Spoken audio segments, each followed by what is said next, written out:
নমস্কার।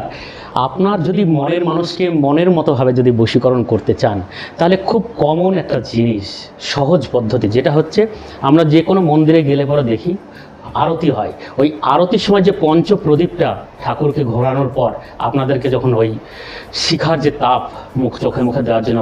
বলা হয় বা সবাই আমরা নিয়ে থাকি, সেই সময় যদি আপনি যাকে ভালোবাসেন তার নাম স্মরণ করে ওই আগুনের শিখার উপর হাতটা রেখে দুবার, এই চারবার হচ্ছে মুখে, দুবার নাভিতে,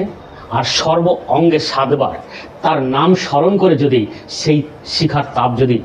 চোখে মুখে গায়ে ঠেকাতে পারেন,